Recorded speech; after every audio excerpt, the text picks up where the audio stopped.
Hey everybody, welcome to Always Bored Never Boring.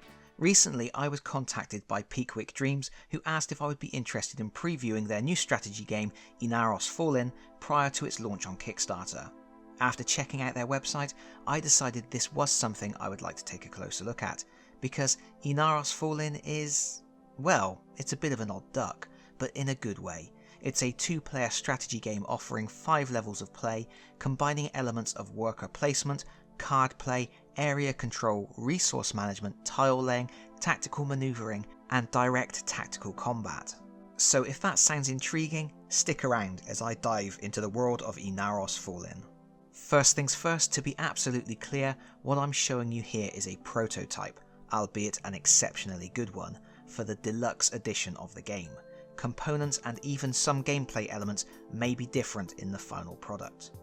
So, as I've already mentioned, this is predominantly a 2-player game, and each player is taking on control of a tribe of these cute little critters. In the standard edition of the game, these will be wooden meeples, but in the deluxe edition, you get the miniatures instead. And the cool thing about these little miniatures is they have detachable masks to indicate when they upgrade from a lowly follower to a powerful shaman. The aim of the game is to gather strength and resources so that you will ultimately gain the most experience points and prove your tribe is the wisest and most powerful. And there are 5 levels of play, 3 in the core set and 2 in the expansion, which are progressively more complicated but which also offer significant changes in how the game works. It's almost like getting 5 games in one, 6 if you include the solo campaign from the expansion. But we're going to start by setting up a level 1 game, which is called Novices. This is the level that's going to teach you the core elements of movement, controlling magical lands and combat. To begin, you lay out the main board, the character sideboards, the combat board, and the 2-player boards. There's a little recess on the left side of the main board. At this level of play, that recess holds the tray with the magic crystals inside. Next, we need to randomly place out the mystical sources and put a corresponding magical crystal on each. Note that in the prototype all the magical sources look the same, but in the final version of the game each will have a coloured cube printed on it. Then you need to populate the stacks of magical land. There are 6 spaces around the board for land piles, 2 red piles in the centre, and then 4 non-red piles comprising orange and green lands. The game ships with lots of land tiles, and some of them are only for specific levels of play, as indicated by the dot inside the flame icon. So, first you sort out all the lands with a single dot on them, which are for use with the novice level. Shuffle the red lands and deal out 2 stacks of 2. Place 1 red land stack on each of the red land spaces on the board, face up. You will notice there is a little decay tracker next to each red land location. Place 1 black cube on each of those trackers. To create the 4 non-red land piles, shuffle together the orange and green lands and deal out 4 stacks of 3 face down. These 4 stacks are placed on the remaining land spaces, with the players taking it in turns to peek at the top land of one stack and then decide where to place that stack. During this process there is also a dice-off to determine the first player, with the player who goes second gaining 1 green crystal. Next, each player takes the shadow dice in their colour, sets it to 5 and places it on their player board. You never roll this shadow dice during a game, it's used to track the power you draw on to perform various actions. Each player also draws 5 cards from the shadow deck. There are 3 types of cards, some match the player colours, blue and yellow, and some are wild, being both blue and yellow. These cards are your lifeblood. You will use them to improve the value of your shadow dice, and you will also use them in combat. The rest of the deck goes to the side of the game board. Then each player takes 2 experience point crystals in their colour and places them in the experience tracker spaces on the board. Each player also puts 2 followers on their character sideboard. They can recruit these into play as the game progresses. They place another follower on the hut, which is the space that looks like a floating rock, and they place 1 character on the hearth, the seat of the tribe's power. And this last character is no mere follower. This is a powerful shaman, so we pop a little mask on the character piece to indicate their status. Remember, the masks are a feature of the deluxe edition. In the standard edition there are different meeples for followers and shamans. But there we go, our shaman is ready for battle and we place them on the hearth.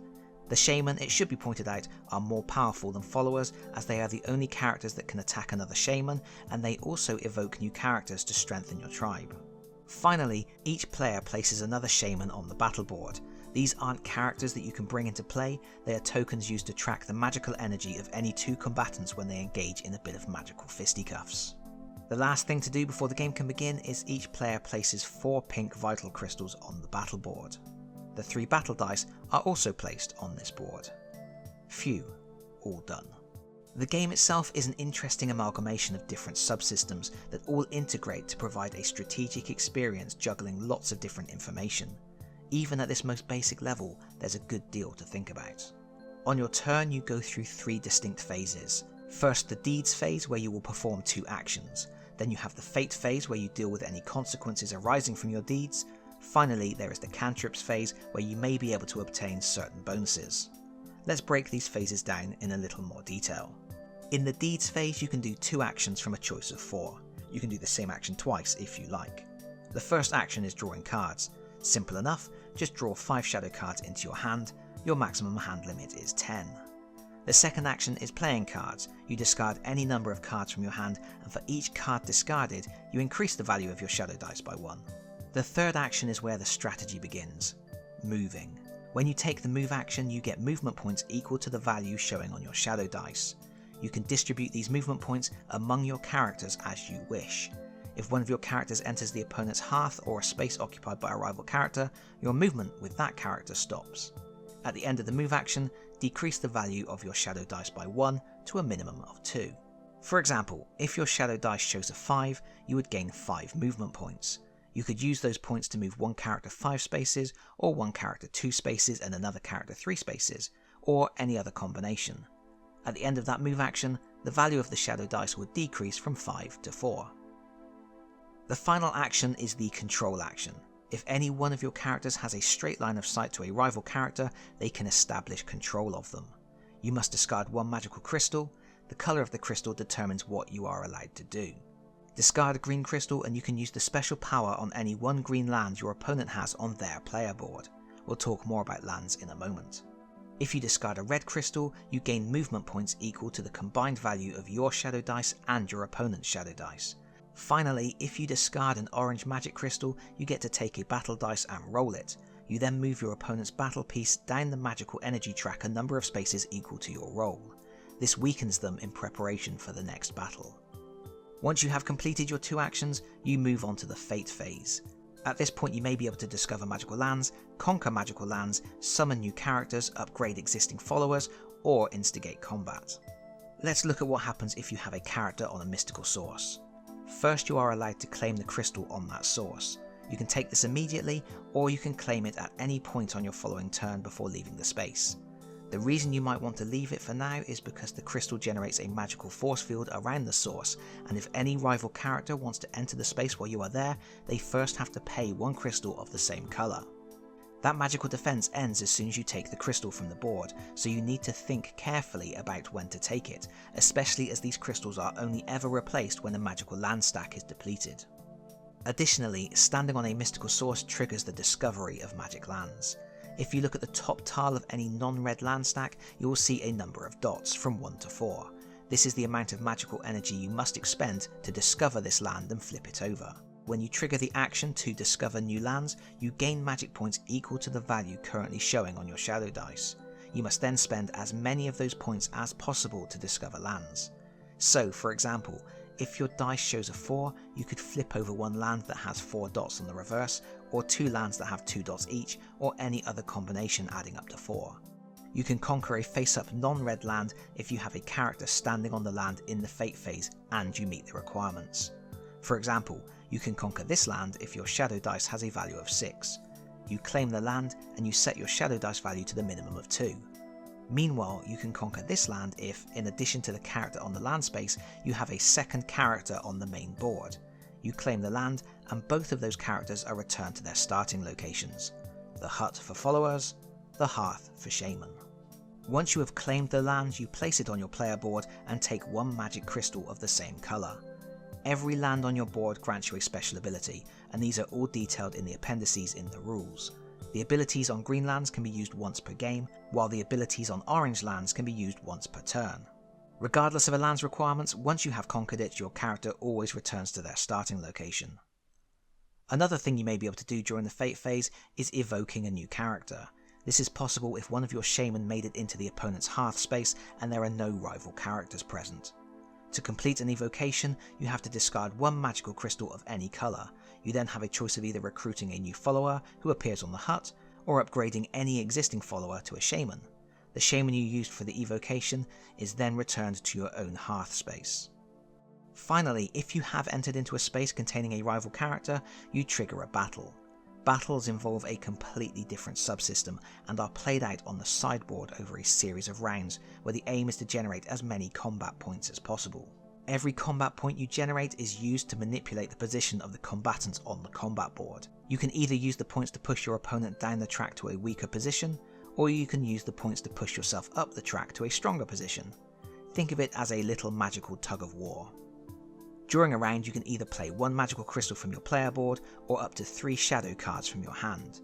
You can also use a bonus from one of the magical lands you've conquered, if applicable. The first time you play a crystal, you claim the battle dice of the same colour from the battle board. If that dice isn't available because your opponent already claimed it, then you can't play that coloured crystal. So here I'm going to play a red crystal to take the red dice. Having claimed that dice, I immediately get to roll it and apply the result. The numbers indicate how many combat points you have generated this round. The final version of the dice will also have other special symbols that will allow you to take actions like stealing an opponent's cards. In subsequent combat rounds, you can play another crystal of the same colour to roll the dice again, but you are only allowed to claim 1 dice per battle. You can also generate combat points by playing cards. Single cards are placed vertically in front of you and will remain in play for the remainder of the combat. If you play a card of your opponent's colour, you generate a single combat point. If you play a card of your colour, you generate 2 combat points. Interestingly, as you lay out cards, you will eventually be able to form them into Stonehenge-style monoliths. After placing 2 vertical cards, you can place a card of your colour horizontally across them to double their score. If you link 2 cards of your opponent's colour, this configuration scores 4 points. If you link 1 card of your colour with 1 card of your opponent's colour, this configuration scores 6 points. If you link 2 cards of your colour, this configuration scores 8 points. Finally, if you already have a monolith structure in play, you can choose to play a magical crystal onto it. Again, this has to be the same colour as any other crystals you played during this combat. Instead of rolling the combat dice, you equalise your energy level with your opponents on the combat board. So if you were at -6 and your opponent was at -1, you could move your own piece up to -1. Alternatively, you could move your opponent down to -6 to put them under pressure. This continues until one player decides to retreat from the battle, in which case they are defeated, or one player has no more resources they can play, in which case the player who has the lowest energy level is defeated. Both players gain experience points based on the damage inflicted on their opponent, and then the winner takes one of their opponent's vital crystals and places it on their player board. Vital crystals are powerful because they are wild. You can use them to represent any other colour of crystal. After completing the Fate phase, there is a Cantrips phase. This is where you can make use of the red land stacks or gain additional experience. Red lands cannot be conquered like non-red lands. Instead, you need to harness their energy. To do this, you must have a character standing on the land space in the Cantrips phase. You then get to use the red land special ability, and you advance the decay marker by 1. Once the decay marker gets to the end, you remove the top land from the stack, reset the marker, and return your character to its origin space. The final thing you can do is focus your energy, moving magical crystals from your player board to empty slots on the focus space of the main board. Once you have filled all 3 slots, you convert the crystals into experience points. You gain 15 experience points for 3 crystals of different colours, 12 experience points for 3 crystals of the same colour, and 10 experience for any other combination. And that's it. The game continues until a player fills all 6 land spaces on their player board, or 3 magic land piles are depleted, after which players tot up their experience points. The game will also end in an immediate victory if you can take all of your opponent's vital crystals. So that's the novice game. I've tried to be brief and even omitted many of the finer details, but even so, you can see there's a lot going on here. And then you get to level 2, Glory Seekers. The setup is pretty much the same, except you add level 2 lands to the land piles when you are creating the stacks, and instead of crystals, each magical source has a face-down evocation token instead. Finally, the game introduces shadow tiles. And suddenly, this is a completely different game. The evocation tokens are straightforward enough. You gain them from magical sources or from certain rewards on magical lands, and they can be spent to gain a one-time special ability. There are 5 different flavours, all very powerful. You can also spend any 2 evocation tokens to recruit a new follower or upgrade a follower to a shaman. So there's that, but it's the shadow tiles that really shake things up. At the start of the game you get a stack of 15 shadow tiles in your colour. When you take the play action, where you discard cards to increase the value of your shadow dice, you now also generate shadow tiles on the board. Each shadow tile you wish to create has an associated cost based on where you place it. To place a shadow tile of your colour on an empty space costs 1 shadow card of your colour. To place a shadow tile of your colour on top of an existing tile costs 2 cards of your colour. To place a dark shadow tile on an empty space costs 1 shadow card of any colour. To place a dark shadow tile on top of an existing tile costs 2 cards of any colour. Finally, there are bicolour tiles. These are interesting because you can create them for the same cost as creating a dark tile, but they are classed as being your colour for you and dark for your opponent. This makes them more powerful than dark shadow tiles, but the downside is they're on the reverse of your full colour tiles. If you create too many of them, you will sap your own limited resources. But what are these tiles for? They are for completely reshaping the board. When you are taking a move action, moving to one of your full colour or bicolour tiles is free. So to get from here to here wouldn't cost me any of my movement points. Furthermore, your opponent isn't allowed to enter any space that contains one of your full colour tiles. Remember, for your opponent, your bicolour tiles count as dark tiles. Finally, moving on dark tiles costs 1 additional movement point, so this move would cost me 3 movement points instead of 2. This completely changes the nature of the game. I find a lot of the focus switches to movement. It really does feel like a whole new experience rather than a minor addition or extra wrinkle to the base game rules. And we still aren't done, because in the core box you also get level 3, Thunderous Clash. At this level, you are basically setting up the same way as for a level 2 game, except you remove the crystal tray from the board and replace it with the experience fragment platform, which you populate with 6 face-up fragment tokens, and then you flip over your player board. On this side of the board there are fewer spaces to store crystals, and now you have extra spaces for storing experience fragments. Finally, you use the reverse side of the combat board, which only has 8 energy spaces instead of 10. The experience fragments are acquired through gaining experience points.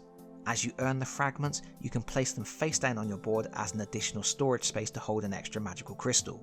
Alternatively, you can keep them face up, which lets you use the fragment special ability once per turn.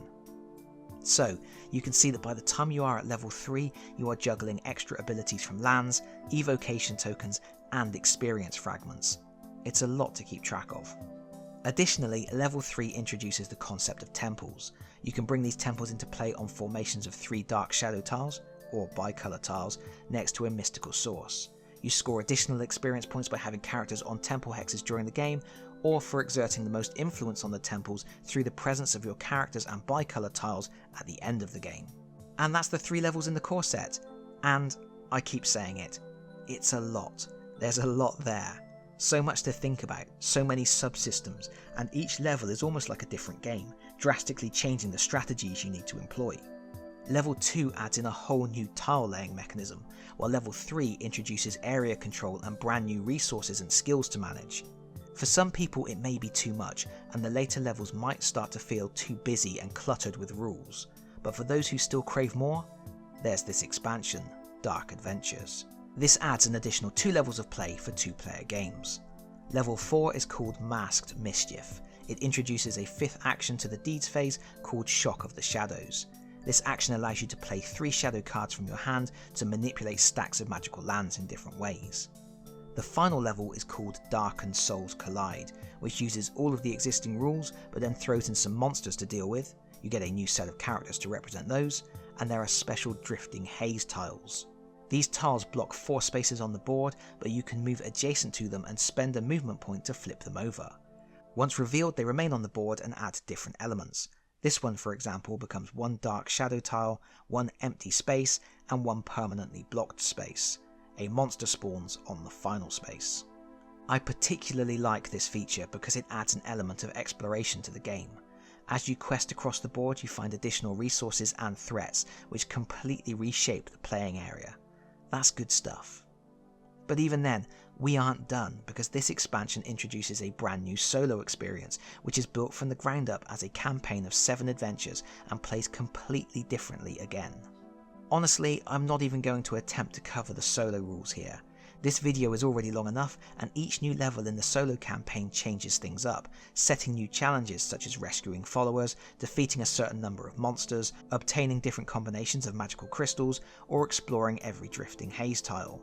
This isn't just the same 2-player game against an AI opponent. And I think that's been my biggest takeaway from the time I've spent with this game. Each new level is a new experience. The generosity of options in this game is astounding. Whatever your skill level and however much time you have to play, one of these game options is probably going to be suitable. I suspect it also wouldn't be too much of an issue to mix and match elements from the different levels to make your own custom experience that caters to your tastes exactly. And while it is predominantly a 2-player game, there are rules for 4-player team play, as well as that solo option in the expansion. I think when you keep adding in more and more to a game like this, there is always a risk that it can become too bloated and it can lose something of its elegance. But if Peekwik Dreams can balance all of those elements, this could be a game that caters to a lot of different people. However, it is very deep, the recommended age is 14+, and the level of complexity does put it above the bar I would recommend for younger gamers and more casual gamers, especially at the higher levels of play. But if you do like deep strategic games that force you to keep spinning plates, this might be one to look into. And that's my not so quick rundown of Ynaros Fallin, which is scheduled to hit Kickstarter on the 7th of March 2023.